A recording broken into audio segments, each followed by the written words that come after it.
अस्सलामुअलैकुम friends, निवाज़ creators में खुश आमदीद। दोस्तों, आज की इस वीडियो में हम बात करेंगे कि आप अपने सोलर पैनल के थ्रू आप किस तरह डीसी लोड को चला सकते हैं। इसके अलावा जो इन्वर्टर आपके पास घर में लगा हुआ या देसी यूपीएस जिसको आप कहते हैं, उसके आप किस तरह सोलर पैनल के साथ कनेक्ट करने के बाद आप अपने बिजली के जो बिल है उसमें नुमाया कमी ला सकते हैं।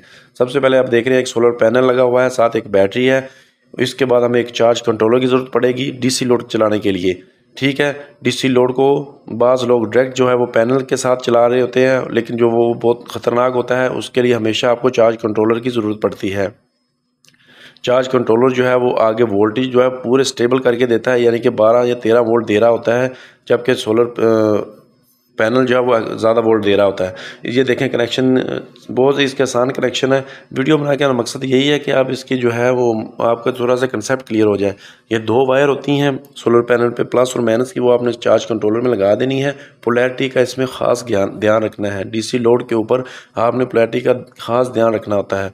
उसके बाद ये जो सोलर पैनल को चार्ज कंट्रोलर के साथ लगा दिया है, इसके बाद जो डीसी आपका घर में लोड लगा हुआ है, डीसी बल्ब लगे हुए हैं, डीसी फैन, कूलर, ये जो भी आप डीसी लोड चलाना चाहते हैं उसको डायरेक्ट जो है अपने चार्ज कंट्रोलर के थ्रू आप उसको चला सकते हैं। दिन की रोशनी में जब सोलर पैनल से करंट आ रहा होगा, चार्ज कंट्रोलर जो है उसके वोल्टेज को उसको आउटपुट पे देगा और आप बगैर बैटरी इस्तेमाल किए अपने लोड को चला सकते हैं थ्रू चार्ज कंट्रोलर के।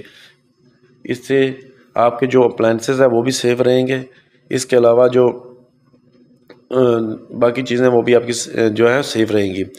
बाज़ लोग जो होते हैं वो बैटरी नहीं लगाते, सारा दिन वो इसी तरह चलाते रहते हैं।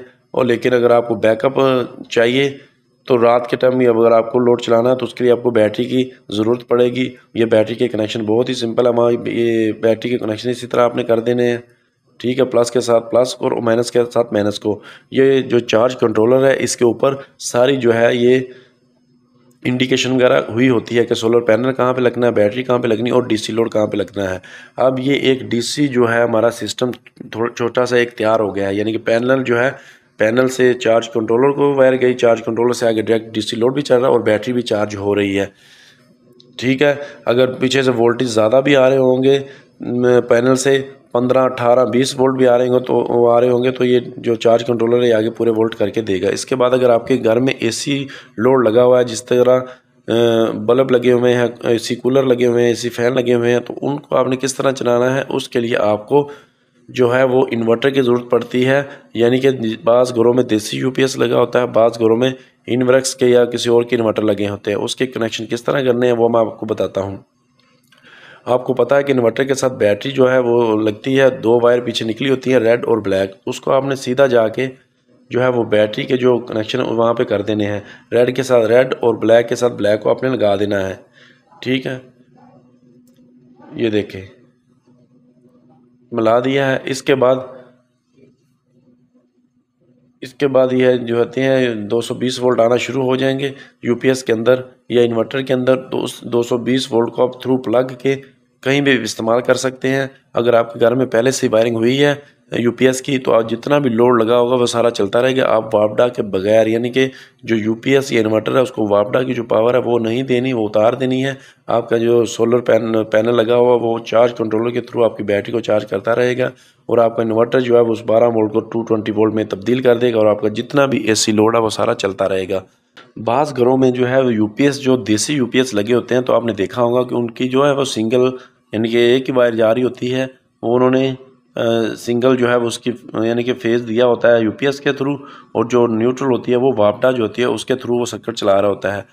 तो सिस्टम आप उसी तरह भी चल सकता है, लेकिन जो सही तरीक़ेकार है, जो रिकमेंडेड है, वो यही है कि आप जो है जब भी आप यूपीएस के ऊपर जो आपने लोड चलाना है या सोलर के चलाना, तो उसको आपने उसकी वायरिंग जो है प्लस माइनस के दोनों की अलहदा होनी चाहिए, यानी कि फेज़ और न्यूट्रल दोनों को उसका वो इन्वर्टर या यूपीएस से ही जाना चाहिए। ये देखें अब ये इसके कनेक्शन हो गया। ये सिंपल सा, यानी कि स्विचेस के थ्रू जो है हमने फ़ैन को, डिमर को और फैन को कनेक्शन दिए हैं। उसके बाद एक सॉकेट लगी हुई है 3 पिन, उसको कनेक्शन दिए हैं। उसके बाद 2 स्विचेस से हमने बल्ब को कनेक्शन देने हैं, यानी कि ये जो फेज़ के कनेक्शन जो है वो सारे हो गए हैं। ठीक है, अगर तो आपकी सिंगल इसी तरह की वायरिंग हुई है तो न्यूट्रल आपके ऑलरेडी वापडा से आ रही होगी, तो आपका सिस्टम चल जाएगा। ठीक है, अगर आप इसको सिस्टम को आपने नया लगाना है या अभी से लगा रहे हैं तो उसकी रिकमेंड यही है कि आप उसकी जो है वो प्लस और माइनस यानी कि जो वायरिंग जो है वो फेज़ और न्यूट्रल की जो है वो यूपीएस के थ्रू इसको दे। ये देखिए आप, ये नेगेटिव जो ब्लैक वायर है ये यूपीएस की, ये 220 की वायरिंग है, उसको सॉकेट में लगा दिया। उसके बाद जो बल्ब है और फैन है उनको भी इसके साथ कनेक्ट कर दिया गया है। अब ये जो एसी लोड है ये हमारा स्वयं मुकम्मल ये चलना शुरू हो जाएगा। इसके बाद ये अर्थिंग है, ये नॉर्मली जो फैक्ट्रीज वगैरह में इस्तेमाल होती है, घरों में बहुत ही कम लोग अर्थिंग इस्तेमाल करते हैं। हालांकि अर्थिंग के बहुत ज़्यादा फ़ायदे हैं, अर्थ करना चाहिए, लेकिन इसको चीज़ें महंगी होने की वजह से लोग अर्थ नहीं करते। ये अब सारा सिस्टम जो है बगैर वापडा के आपको चल रहा है। अभी इसमें वापडा का अभी तक कोई कनेक्शन नहीं है। आप देख रहे हैं कि दिन की रोशनी में जो है वो सोलर पैनल जो है वो वहाँ से वोल्ट दे रहा है चार्ज कंट्रोलर को, चार्ज कंट्रोलर से आगे डीसी लोड भी चल रहा है, उसके बाद जो है वो बैटरी को भी चार्ज कर रहा है। जो बैटरी चार्ज हो रही है उसको इन्वर्टर लेने के बाद 12 वोल्ट को 220 वोल्ट पर कर देगा, और आपकी जितनी भी 220 की जो चीज़ें लगी हुई हैं, आपका फ़ैन है, बल्ब है, जो भी है वो सारा कुछ आपका चल जाएगा। ठीक है। इसके बाद बाज़ दफ़ा सर्दियों में या बादलों में या बारिशों में या रात के वक्त या बैटरी लो हो गई है तो आपको परेशान होने की ज़रूरत नहीं है। आपने सिंपल जो है एक सॉकेट लगानी है। ये आप देख रहे हैं कि ये वापडा की सप्लाई है, ये फेज़ और न्यूट्रल ब्रेकर के थ्रू जो है एक मैंने 3 पिन सॉकेट और एक साथ बटन के साथ कनेक्शन कर दिए हैं। यहाँ पे आप जो है ये जो इन्वर्टर लगा हुआ है या तो यूपीएस है, उसको आपने इसको मेन जो पावर सप्लाई है उसको दे देना है। ये उस सूरत में देना है जब आपका यानी कि शाम के वक्त बैटरी लो हो गया या आपका लोड ज़्यादा है, सही तरह वो चार्ज नहीं हो रहा, धूप कम है, तो आप इसको वापडा के थ्रू भी सिस्टम को चला सकते हैं। ये देखें, ये इसको यहाँ पे आपके कनेक्शन हो गया। यहाँ पे आपने प्लग के थ्रू आपने इसको जो इन्वर्टर लगा हुआ उसको अपने 220 की सप्लाई दे देनी है जो वापडा से आ रही है। ठीक है। यानी कि सारा दिन जो है वो बैटरी जो चार्ज होती रहेगी धूप से, और जो रात के वक्त आप उसको बैटरी का जो बैटरी को चार्ज करने के लिए जो है उसको आप 220 वोल्ट देंगे इन्वर्टर को, तो वो आगे जो है इन्वर्टर 12 वोल्ट जो है बैटरी को भी चार्ज करना शुरू कर देगा। क्योंकि इन्वर्टर के अंदर 2 सिस्टम होते हैं, एक 12 वोल्ट से 220 वोल्ट बना रहा होता है और एक 220 वोल्ट से 12 वोल्ट बैटरी को चार्ज भी कर रहा होता है। दोस्तों, अगर आपको मेरी वीडियो अच्छी लगे तो लाइक और शेयर करिए और अपने